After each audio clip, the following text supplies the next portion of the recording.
आज आमच्या इथं मस्त असा पाऊस पडतोय. कॅमेरा ओला झालाय थोडासा, बघू शकता.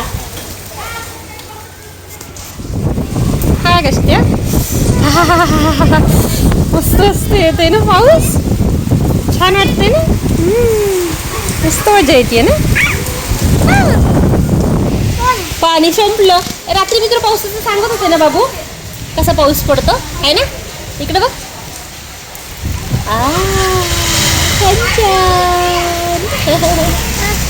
आज आमची इथं पाऊस पडतोय मस्तपैकी. किती छान वाटते गरमाईमध्ये असा पाऊस आल्यानंतर.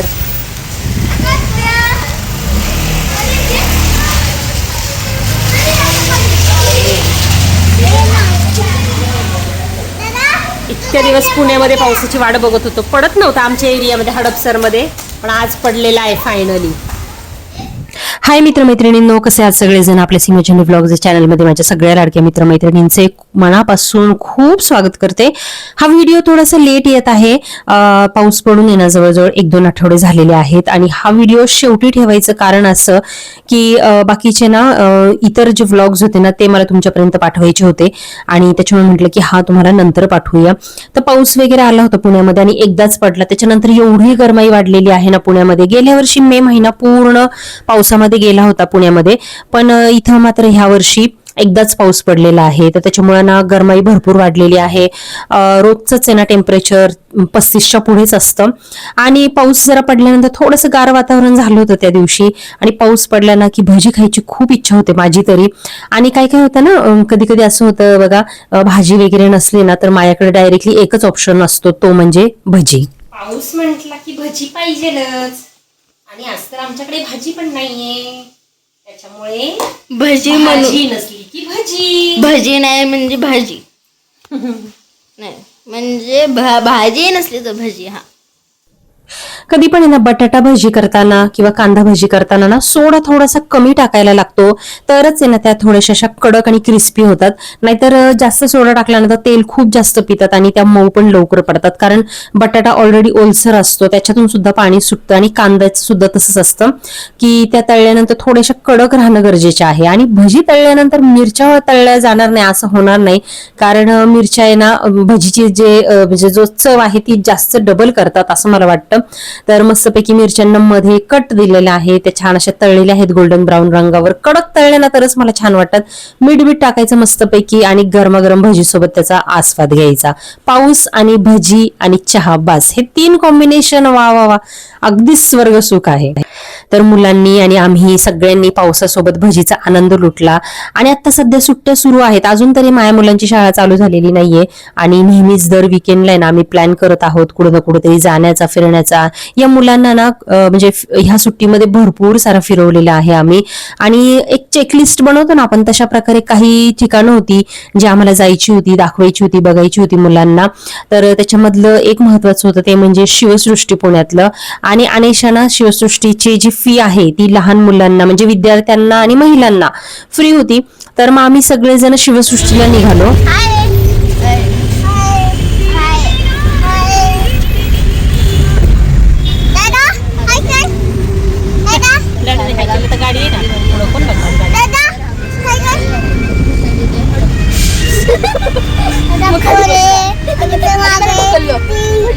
कुठे चाललं ते सांग पहिलं. कुठे चाललो आपण? शिवसृष्टी. इकडे बघ, शिवसृष्टी काय असतं तिथं? काय असतं? महाराजांचा टीव्ही, महाराजांची तलवार. तर मित्रमैत्रिणींनो, जर तुम्ही शिवप्रेमी असाल, शिवाजी महाराजांचे भक्त असाल तर आजचा व्हिडिओ शेवटपर्यंत जरूर बघा. कारण आपली ही जी पुण्यातली शिवसृष्टी आहे ना, मी म्हणेल एक पर्वणीच आहे आपल्या शिवभक्तांसाठी. इतक्या साऱ्या गोष्टी या शिवसृष्टीमध्ये आहेत, म्हणजे आपण इमॅजिन पण नाही केलेल्या एवढ्या ऍडव्हान्स पद्धतीने इथं आपल्याला ते बघायला मिळतात. तर त्याच्यामुळे ना हा व्हिडिओ शेवटपर्यंत बघा. मी जेवढं होईल तेवढा प्रयत्न केलेला आहे तुम्हाला दाखवण्याचा. प्रत्येक जे सभागृह आहे, प्रत्येक सभागृहामध्ये काय काय जे काही दाखवलेलं आहे शिवसृष्टी मध्ये, तर ते सगळं मी तुम्हाला ह्याच्यामध्ये दाखवायचा प्रयत्न केलेला आहे. त्याच्यामुळे व्हिडिओ शेवटपर्यंत बघा. तर बघा इथे आहे ना हे तिकीट बुकिंग काउंटर आहे. इथे गेले गेले तुम्हाला हातामध्ये बँड वगैरे देतात. तर आता बुकिंग जी आहे ती आम्ही ऑनलाईन केली होती, कारण आता सध्या शिवसृष्टीला फी विद्यार्थी आणि महिलांना माफ आहे. फक्त ह्यांना जेंट्स लोकांना फक्त 200 रुपये तिकीट आहे, पण बाकीच्यांना फ्री आहे. तर त्याच्यामुळे आम्ही ऑनलाईन स्लॉट बुक केला होता आणि खरं सांगू ना तुम्हाला सगळे स्लॉट फुल होते.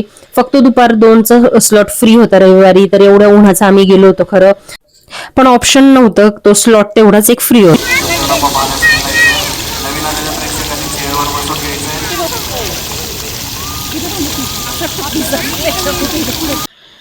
तर इथे आहे ना बघा मी तुम्हाला सांगते, बॅच वाईज सोडलं जातं आतमध्ये. म्हणजे इथे आतमध्ये गाईड आहेत आणि जे काही आपण जेवढे जमतात तिकीट काउंटरमध्ये, काउंटरच्या इथे, तर त्यांना असं बॅचमध्ये डिवाइड केलं जातं आणि एक एक बॅचला आतमध्ये सोडलं जातं. आत एंट्री केले केले मस्त असं वाड्याचं फील आहे. पूर्ण वाड्यासारखं दिलेलं आहे लुक. मध्ये छान असं कारंज आहे, बाहेर पण एक मोठं कारंज आहे, आतमध्ये पण एक छोटं कारंज आहे. आणि आत गेल्या गेल्या आपल्याला ना एका ठिकाणी मोठा एक हॉल आहे. तिथे ना आपल्याला गोळा केलं जातं सगळ्यांना, म्हणजे जेवढे त्या बॅचमध्ये आलेले असतात त्यांना. आणि 2 भाग केले जातात परत त्याच्यामध्ये सुद्धा. आणि त्यांना तिथे एक गाईड आहे, तो आपल्याला सगळ्या काही इन्स्ट्रक्शन्स देतो की तिथे काय काय अलाउड आहे, काय काय नाहीये. तर पहिली गोष्ट म्हणजे कुठल्याही वस्तूला आपल्याला हात लावायला अलाउड नाहीये, काहीही तिथे बघता बघता खायला प्यायला अलाउड नाहीये, फोटो काढणं, फोटो काढत थांबणं अलाउड नाहीये. त्याच्यानंतर आपल्याला इथे हॉलमध्येच आहे ना 2 भागामध्ये डिवाइड केलं जातं. म्हणजे 2 ग्रुपमध्ये आपल्याला डिवाइड करतात, त्या ग्रुपची नावं देतात. तर आमचा म्हणजे फॉर एक्झाम्पल राजगड, लिंगाणा अशा पद्धतीचे जे आपले जे किल्ल्यांची नावं आहेत तीच नावं आपल्याला दिली जातात. आमचं रतनगड म्हणून नाव होतं आमच्या ग्रुपचं. तर असे आपले ग्रुप केले जातात आणि आपल्याला त्या गाईडच्या मागे ना ग्रुपनी जावं लागतं. तर एकच गाईड नसतो, प्रत्येक हॉलमध्ये वेगवेगळे गाईड असतात आणि आपण आपल्या ग्रुप सोबत चालत राहावं लागतं. आणि सर्वात महत्वाची गोष्ट म्हणजे फोटो अलाउड आहेत, पण कधी जे आपलं पूर्ण बघून होतं त्याच्यानंतर आपण शेवटी परत येऊ शकतो फोटो वगैरे काढायला, पण बघता बघता मात्र आपल्याला फोटो काढत थांबणं अलाउड नाहीये. तर आता बघा वरती आम्ही गेलो, पहिलंच आहे ना एक असं थिएटर टाईप होतं. थिएटरमध्ये जास्त म्हणजे पहिल्यांदा आपल्याला बसावं लागतं. एक सुरुवातीचा जो एक अर्धा तास पण नाही म्हणता येणार मी, 1 तास तरी सुरुवातीचा जो आहे ना तो आपला थिएटरमध्येच जातो. तर आता इथे ना आमचा अगस्त्य होता आमच्यासोबत. तर लहान मुलं सोबत असेल ना तर खूप प्रॉब्लेम होतो, कारण ना पूर्ण अंधार करतात आणि त्या थिएटरमध्ये ना खूप वेगळ्याच इफेक्ट मध्ये आपल्याला ना इथे सगळे ते जे महाराजांच्या संदर्भात जे काही माहिती आहे ते आपल्याला इथं बघायला मिळते. समोर आणलं आणि या अभूतपूर्व घटनेनं भारताचा इतिहास बदलला. छत्रपती शिवाजी महाराज आणि संभाजी राजे यांनी बादशहाला नजराणा अर्पण केला. बादशहाने शिवाजी राजांची फारशी दखल घेतली. तर पहिला जो शो आहे ना तो आग्र्यातून महाराजांची जो सुटका झालेला जो थरार आहे ना तो थरार इथे आपल्याला एका 3D फिल्म मार्फत बघायला मिळतो. आणि त्याच्यानंतर इथे बघू शकता तुम्ही अशा प्रकारे ना साईडला खूप छान अशा डिझाईन आहेत, मशाली लावलेल्या आहेत आणि पूर्ण आहे ना असा त्या काळात जातो अक्षरशः आपण. म्हणजे लाकडाचं सगळं पूर्ण फर्निचर आणि तो जो वाड्याचा लुक आहे ना तो सगळा आहे आतमध्ये. आणि त्याच्यानंतर आहे ना इथे खूप सुंदर एक अजून एक मस्त शो बघायला मिळतो. तिथं ना महाराज आपल्याला आपल्यासोबत प्रत्यक्षात बोलतात की काय, अशा प्रकारे आपल्याला फील होतो. आणि हा जो व्हिडिओ आहे ना तिथून पुढचा तुम्ही ना अगदी कान देऊन लक्षपूर्वक ऐका की महाराज स्वतः जेव्हा आपल्याशी बोलतात ना असं फील होतं आणि खूप अक्षरशः म्हणजे इमोशनल व्हायला होतं ह्या ऐकत असताना. असं वाटतं महाराज स्वतः आपल्या बरोबर बोलत आहे. आसमानी सुलतानीच्या उन्मत्त कहाण्या आम्हाला सांगितल्या. शेकडो वर्ष या सुलतानांनी पायदळी घडवलेल्या कुत्र्यासारखं जगणाऱ्या रयतेचे, गोरगरिबांचे, आपल्या मूर्खाचे हाल मी बघितले.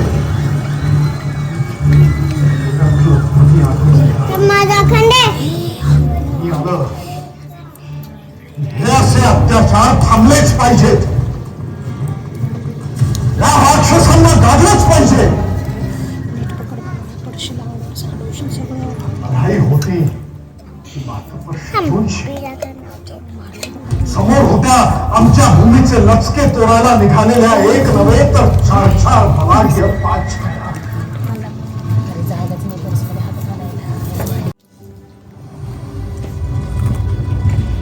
एखाद्या कड्याच्या टोकावर जेव्हा आम्ही उभे असतो तेव्हा असं वाटतं हा सह्याद्री आपले दोन्ही बाहू पसरून आमच्या रक्षणासाठी उभा आहे. हे 2 शो झाल्यानंतर आपण महत्वाच्या दालनामध्ये प्रवेश करतो, तो म्हणजे शस्त्रास्त्र जे दालन आहे ना, त्याच्यामध्ये सर्व प्रकारचे म्हणजे अंगाच्या चिलखतापासून ते तलवारी बंदुकांपर्यंत सगळ्या गोष्टी आपल्याला इथे बघायला मिळतात. आणि असं नाहीये की कुठल्या तरी गंजक्या फंजक्या असल्या काहीतरी काही प्रकार ठेवलेले आहे. एकदम व्यवस्थित उत्कृष्ट क्वालिटीचे जे काही असे जे जुने हे आहेत ना, म्हणजे तलवार, ढाल अशी जी शस्त्र आहेत ती सगळी तुम्हाला इथे बघायला मिळतील. त्याचप्रमाणे महाराजांच्या काळात असलेलं जे कॉइन होतं म्हणजे त्यांची जी मुद्रा होते ती सुद्धा आहे. त्याच्यानंतर एक प्रकारचं म्हणजे राजवाडा कसा होता म्हणजे त्याचं सेटअप कसं होतं, त्याचप्रमाणे त्याच्यात राजाच्या सोबत वापरले जाणारे जे राजदंड असतात किंवा ते हवा घालायचं सुद्धा इव्हन प्रत्येक गोष्ट डिटेलमध्ये आपल्याला इथे बघायला मिळते. आणि सर्वात महत्वाचं म्हणजे ना, प्रत्येक वस्तूची वरती नावं व्यवस्थित लिहिलेली आहे, त्याची माहिती सुद्धा लिहिलेली आहे.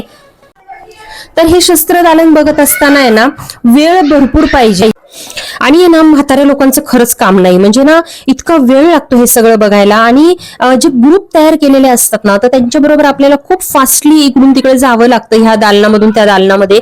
कारण जर आपण आपला ग्रुप मिस केला ना, तर आपली जी ती लिंक आहे ना ती तुटू शकते. कारण 1 बाय 1 म्हणजे एका हॉलमधून दुसऱ्या हॉलमध्ये, दुसऱ्या हॉलमधून तिसऱ्या हॉलमध्ये असं लाईनीने आपल्याला ते घेऊन जात असतात. आणि आपला जर ग्रुपमध्ये जर तुटला ना, तर आपल्याला नंतर काहीच कळत नाही की आता सध्या आपली जी ती सफर आहे शिवसृष्टीची ती कुठं चालू आहे हे अजिबात समजत नाही. तर त्याच्यामुळे म्हाताऱ्या माणसांनी आहे ना शक्यतो म्हणजे एक असं थोडंसं निवांत जावं. एकदम गर्दीच्या दिवशी तर जाऊ नये, ज्या वेळेला खरंच खूप कमी गर्दी असेल ना त्या दिवशी जावं. कारण इथं चालायला पण लागतं, म्हणजे लिफ्ट आहे तिथं, पण आपला ग्रुप आहे ना मिस होण्याची खूप जास्त शक्यता आहे. आणि हा जो म्हणजे सर्वात पहिला जो वाडा आहे ज्याच्या समोर कारंजी वगैरे आहे, म्हणजे जिथून सुरुवात होते त्या वाड्यामध्ये खूप सारं बघण्यासारखं आहे. आणि तिथे ना पूर्ण फुल एसी आहे, तर त्याच्यामुळे एवढा काही जास्त त्रास होत नाही. आणि इथेच आहे ना कॅन्टीन सुद्धा आहे, म्हणजे प्रत्येक बिल्डिंगच्या खाली आहे ना बेसमेंटला कॅन्टीन आहे. तर त्याच्यामुळे तिथे जाऊन तुम्ही कॅन्टीन मध्ये खाऊ शकता, पण आपण घरून आणलेले डबे आपण तिथे खाऊ शकत नाही, तिथूनच तुम्हाला खरेदी करावं लागतं. एवढी काही प्राइस नाही, म्हणजे नॉर्मल जशी बाहेर रेट आहेत ना तेवढेच रेट आहे. फक्त स्नॅक्स आयटम मिळतात तिथे, जेवणाची वगैरे काही सोय नाहीये. तर त्याच्यामुळे मी असं तुम्हाला सांगेल की घरनं पोटभर जेवण वगैरे जा, शक्यतो सकाळच्या वेळेला जा, कारण हा टायमिंग 5 पर्यंतच आहे ह्या शिवसृष्टीचा. आणि 5च्या नंतर जर तुम्ही गेलात ना तर मग खूप लेट होईल, कारण ही शिवसृष्टी बघायला कमीत कमी तुमच्याकडे 4 तास तरी पाहिजे. 4 तास लागतातच, कारण व्यवस्थित आपण निवांत जर बघत गेलो ना, आणि तेवढं निवांत पण नाही, एक 1 बाय 1 ते नेतात ना, तर ते त्या हिशोबानेच नेतात आणि आपल्याला त्यांच्या हिशोबानेच जावं लागतं. फक्त बघत असताना आहे ना आपण प्रत्येक व्यवस्थित बोर्ड वगैरे वाचावा, माहिती वाचावी, म्हणजे आपल्याला त्याची माहिती कळते. तर आम्ही बघा इथे बरोबर आहे ना 2 वाजता गेलो होतो, आम्हाला तिथे बरोबर 5:30-6 वाजले, म्हणजे इतका वेळ आम्हाला तिथे लागला. कारण सगळे शो आपण अटेंड करत जातो एक एक. आता बघा मी तुम्हाला सांगते, जर मध्ये आधी जर तुम्हाला काही प्रॉब्लेम वाटला, एवढा वेळ आपण थांबू नाही शकत, खूप जास्त लेट होतोय, तर तुम्ही स्किप करून बाहेर सुद्धा येऊ शकता, घरी निघून येऊ शकता. पण मी तुम्हाला सजेस्ट करेल की ऍटलीस्ट हा जो एक वाडा आहे ना पहिला, तर तो तुम्ही नक्की बघा. कारण याच्यामध्ये जसं मी तुम्हाला सांगितलं की पहिले 2 शो आहेत, त्याच्यानंतर हे जे शस्त्र दालन आहे ते खूप छान आहे. इथून पुढे मी तुम्हाला दाखवेल दुर्ग वैभव, हे सुद्धा एक दालन आहे. त्याच्यामध्ये महाराजांचे मला वाटतं 9 का 10 किल्ले त्यामध्ये दाखवलेले आहेत, पूर्ण महत्वाचे त्यांच्या आयुष्यातले महत्वाचे ज्या घटना घडलेल्या आहेत ना, ते महत्वाचे 9 ते 10 किल्ले तिथे दाखवलेले आहेत. आणि प्रत्येक किल्ल्याचं महत्व तुम्हाला स्क्रीनवर पण बघायला मिळेल. आणि त्या किल्ल्यावर आहे ना छान अशी एक लाईट इफेक्ट सुद्धा दिलेला आहे, तुम्हाला मी पुढे जाऊन ते सुद्धा बघायला मिळेलच. तर तुम्ही ते दुर्ग वैभव हे जे आहे येणारी जी क्लिप आहे ना पुढे, ती व्यवस्थित अगदी बारकाईने बघा. महाराजांच्या आयुष्यात घडलेली घटना म्हणजे फॉर एक्झाम्पल पन्हाळ्याची, तर त्यावेळेला सुद्धा ती जी पूर्ण मोहीम आहे तर ती सुद्धा ह्याच्यामध्ये इतकी छान अशी आपल्याला बारकाईने दाखवली ना, म्हणजे असे सैनिकांचे सावल्या वगैरे त्या गडावर दाखवलेल्या आहेत, लाईट अशा पळताना दाखवलेल्या आहेत, म्हणजे सैनिक असे पळताना दाखवलेले आहेत. खूप सुंदर, म्हणजे त्याच्यावर लाईट इफेक्ट दुर्ग वैभव मध्ये मारलेला आहे. तर त्यामुळे तुम्ही दुर्ग वैभव हा सुद्धा तुम्ही हॉल अजिबात चुकवू नका. त्याच्यानंतर मी तुम्हाला सांगेल, हे सगळं इकडची बाजू झाल्यानंतर दुसरी एक बिल्डिंग आहे. तर आता तर सध्या 2च पार्ट हे शिवसृष्टीचे तयार झालेले आहे, दुसरा सुद्धा पार्ट अर्धाच झालेला आहे. तर एवढ्या 2च पार्ट बघायला 4 तास लागतात. तर दुसऱ्या पार्ट मध्ये ना सर्वात महत्वाचं न चुकवण्यासारखं म्हणजे तिथे ना 360 डिग्री शो आहे, जो मला काही तिथे जाता आला नाही कारण अगस्त्यमुळे, कारण तो एक असा फिरता रंगमंच आहे, त्याच्यावर आपल्याला बसावं लागतं. आणि हळूहळू तो रंगमंच फिरतो आणि आपल्याला सगळी महाराजांची जी जीवनकथा आहे ती वेगवेगळ्या पडद्यांवर बघायला मिळते. पण एकदा का आपण आतमध्ये बसलो तर आपण उठू शकत नाही. तर त्याच्यामुळे मी अगस्त्यला घेऊन गेले नाही, कारण तो अर्धा तासाचा शो आहे आणि मला असं वाटलं अगस्त्य तिथे काही बसणार नाही एवढा वेळ, त्याच्यामुळे मी काही गेले नाही आतमध्ये. त्याच्यामुळे माझ्याकडे त्याचं काही शूटिंग अवेलेबल नाहीये. पण बाकी तिथे तुम्ही त्या दुसऱ्या बिल्डिंगमध्ये तेवढं एक गोष्ट बघण्यासारखी छान आहे. पण तिथे आहे ना वरच्या बाजूला भवानी मातेचं मंदिर आहे. तर तिथे जर तुम्हाला म्हणजे इथे जर तुम्ही खूप थकला असाल पहिल्या बिल्डिंग मध्ये, तर त्या भवानी मातेच्या मंदिरामध्ये जर तुमच्याकडे स्टॅमिना असेल तरच जा, कारण तिथे ना 2 मजले चढावे लागतात वरती. आणि त्याच्यानंतर मग लिफ्ट पण आहे तिथे, पण फक्त वयस्कर लोकांसाठीच लिफ्ट वापरायला सांगतात ते, आपण ते वापरू शकत नाही. आणि त्याच्यामुळे आपल्याला 2-3 मजले वरती चढून जावं लागतं. आणि एक मंदिर आहे भवानी मातेचं, त्याचं सुद्धा आता सध्या काम चालू आहे. मी तुम्हाला स्पष्ट सांगते, काम चालू आहे. तर त्याच्यामुळे देवीचं दर्शन जर घ्यायचं असेल तरच तुम्ही तिथे जा, आणि नाही ते स्किप केलं तरी चालेल, कारण खूप जास्त दमायला होतात. तो उन्हाळा पण चालू आहे. तुम्ही जर इतर सीझन मध्ये जात असाल ना तर मग मी सजेस्ट करेल की जा, पण आता तर सध्या उन्हाळ्याच्या सीझन मध्ये ते स्किप केलं तरी चालेल. डायरेक्टली ना खालचा 360 डिग्रीचा जो शो आहे ना तो बघा. अजून पण 1-2 शो आहे बहुतेक, कारण वेबसाईटवर तर दिसलं, पण तिथे गेल्यानंतर आम्हाला तेवढं काही जास्त ते 1-2 शो जे आहेत ते बघायला मिळालेले नाहीयेत. मुरारबाजी देशपांडे जावळी स्वारीत महाराजांना लाभलेला एक हिरा. पुरंदर आणि वज्रगड हे जोड किल्ले होते. वज्रगड पडल्यास पुरंदर जिंकणं सोपं होईल हे दिलेर खानानं ओळखलं. त्यानं त्याचं पूर्ण लक्ष वज्रगडावर केंद्रित केलं. 3 प्रचंड तोफा त्यानं वरती चढवायला सुरुवात केली. अब्दुल्ला खान, फतेह लष्कर आणि महेली तिन्ही अगडबंब तोफा प्रत्येकी 3-3 दिवस चढून एका पाठोपाठ एक दिलेर खानला हव्या त्या ठिकाणी पोहोचल्या.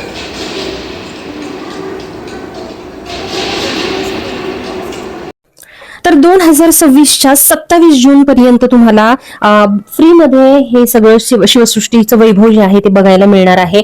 आंबेगावमध्ये ही शिवसृष्टी आहे. तुम्ही गुगलवर जर लोकेशन टाकलं तर आरामात तुम्हाला मिळून जाईल. आणि बुकिंग सुद्धा तुम्हाला ऑनलाईनच करायचं आहे, स्लॉट बुक करायचे आहे आणि त्याच्यानंतरच तुम्हाला तिथे जाता येईल. पुरुषांसाठी 200 रुपये आहे आणि इतर महिलांसाठी स्टुडंट्ससाठी फ्री आहे. छोट्या मुलांसाठी 3 वर्षांच्या खालच्या मुलांसाठी तर फ्रीच असतं ते, पण आता तर सध्या 27 जून पर्यंत फ्री असल्यामुळे तुम्हाला जर आता शाळेची सुट्टी चालू असेल तर लवकरात लवकर व्हिजिट करा, तुमच्या मुलांना नक्की दाखवा. आश्रय घेतला जेणेकरून सिद्धी जोहर स्वराज्याच्या सीमेवरच थांबेल आणि रयतेला दोषीच लागणार नाही. दिवस ठरला आषाढ पौर्णिमा. त्याच रात्री पहिला प्रहर सुरू असताना सोबत बाजीप्रभू देशपांडे आणि बांदलांची 612 बहादरांची तुकडी घेऊन महाराज राजदिंडीतून खाली उतरले. अतिशय सावधपणे शिताफीनं पहारे ओलांडून सगळे मसईच्या पठारावर पोहोचले.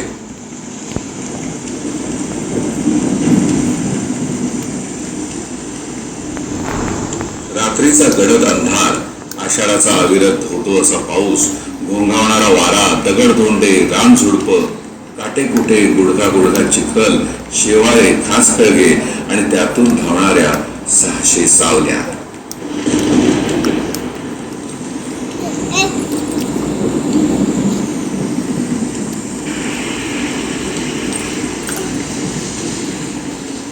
पण दुर्दैवानं सिद्धी जोहरच्या काही हिरानी मावळ्यांनी सिद्धीच्या फौजेचा लोंढा अडवून ठेवला होता. एकेकाचा देह अनेक जखमांनी पिंजून निघाला, पण फिरणाऱ्या तलवारी थांबत नव्हत्या. एक एक माणूस पडत होतो. अखेर संध्याकाळी महाराज वेढा फोडून विशाळगडावर पोहोचले. महाराज तब्बल 21 तासाच्या अथक धावपळीनंतर. तर शक्यतो सगळ्या दुर्गवैभवांची जी माहिती आहे ती आपल्याला स्क्रीनवर मिळते, पण महत्वाचे जे काही किल्ले आहेत ना तर त्याची माहिती आपल्याला तिथले असणारे जे गाईड आहेत ना तर ते सुद्धा देतात. आणि इथे गाईड जे आहेत ना ते सुद्धा अगदी छान असे पारंपरिक वेशामध्ये आपल्याला बघायला मिळतात. मावळ्यांच्या वेशामध्ये, स्त्रिया असतील तर छान अशा नऊवारी साडीमध्ये, आणि खूप मस्त एकदम डिसिप्लिन मध्ये आपल्याला सगळीकडे छान असं फिरवतात. कुठेही प्रकारे अस्वच्छता नाहीये आणि मॅनेजमेंट अगदी मस्त आहे त्यांचं, म्हणजे कुठेही गडबड गोंधळ नाही. इतकी माणसं एकत्र येत असून सुद्धा म्हणजे अगदी व्यवस्थितपणे सगळ्यांना पाहायला मिळतं. आणि त्या सगळ्या गाईडचं आपापल्या मधलं जे कोऑर्डिनेशन आहे ना ते खूप छान आहे. म्हणजे ग्रुप एका हॉलमधून दुसऱ्या हॉलमध्ये जात असताना ते सतत एकमेकांच्या कॉन्टॅक्टमध्ये असतात की मी अमुक एका ग्रुपला पाठवत आहे तर त्याला हँडल कर, मग पुढचा ग्रुप येत आहे. अशा पद्धतीने त्यांचं जे कॉन्व्हर्सेशन आहे वॉकी टॉकीवर ते कंटिन्यू चालू असतं. संजीवनी माझी या 2 माझीच्या